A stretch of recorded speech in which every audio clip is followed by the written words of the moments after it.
Here are two simple ways that I use if I cannot make a decision.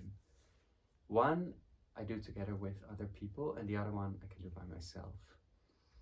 So the one that I use together with people is that I imagine the different choices and I explain the choices to the other person, and then I ask them to tell me this choice as if I'm going to do it. And then after they tell me this choice, I feel into my body and I see what happens basically. So let's say I cannot decide whether or not to go to some kind of retreat. Then first they would say, you're gonna go to this retreat and you're gonna spend so much money on it. And I hear them say this to me, and then I just feel into my body and I see what happens.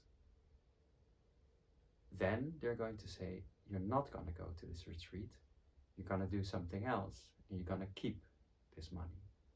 And then I feel again. And this usually tells me the answer.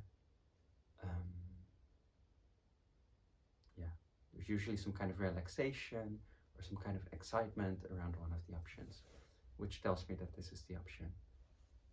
If I cannot do it together with someone, there's another way to do it, which is kind of best done outside, like in a field of grass or a parking lot or something like this. And I pick two different spots, or if there are more choices, I'll pick, let's say, 3 different spots, but let's say 2. On one spot, I imagine myself in this scenario. So I really visualize, what is it like if I'm there at this retreat? What would I be doing? How do I imagine myself being there? And I visualize it. Then in some other spot, maybe let's say 20 meters to the right, or 10 meters or whatever, I visualize myself while I'm not there, and then maybe what I would be doing instead. And then I kind of start walking, kind of first towards the center, and I just keep walking, and I see which option do I end up walking to. And yeah, both these techniques are kind of an embodied way of making choices, which in our mind can just loop and loop and loop. And then we can use a little bit the wisdom of the body to make a decision.